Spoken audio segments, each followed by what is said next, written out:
My story began with a crosswalk. I wanted my kids to be able to walk and cycle to their primary school safely and comfortably.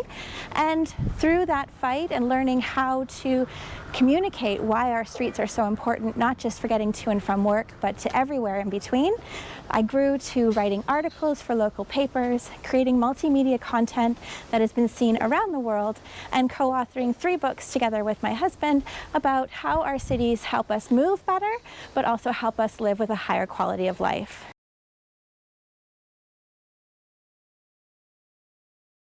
Storytelling is so important in how we communicate all the great work that's happening around the world. Well, I think it's important to tell your stories organically so that more people can be aware that there's no like a specific life that features everything that we have in the world, but storytelling can also open other worlds. At the start, I thought it's not for me to work in the mobility sector. Somehow I felt like mobility is very much connected to more the technical side. Well, me as a human geographer, I'm way more interested in the environment and people and how they interact with each other. And only later on, due to storytelling, I realized they are undeniably connected to each other. Good stories have the power to simplify process, humanize technology, drive engagement, help design policies, shape culture, and finally increase adoption. Therefore,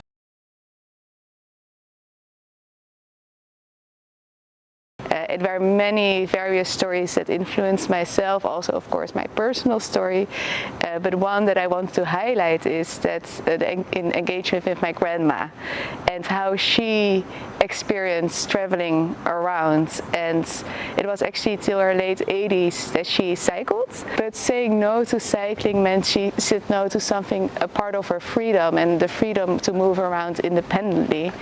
And by experiencing that and hearing her story, I realized how important it can be, especially in combination like what freedom and independently means in terms of relation of transport.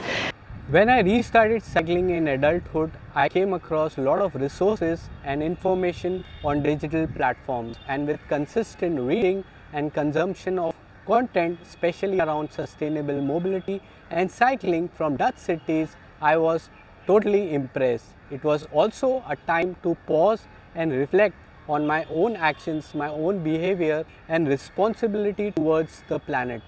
And that was the turning point. Cycling became a way of life and I haven't stopped ever since.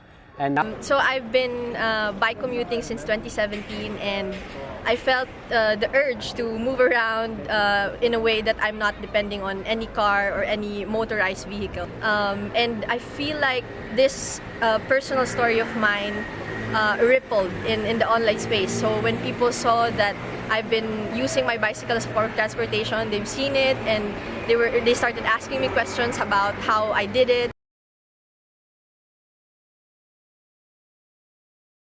Well, it gives me a sense of fulfillment. I am passionate about my work. When I hold conversations with people, it gives me a chance to learn about their journey, understand what hardships and challenges did they face and what are the measures they took to overcome those challenges and find achievement and success. For me, storytelling needs to be genuine and real, authentic.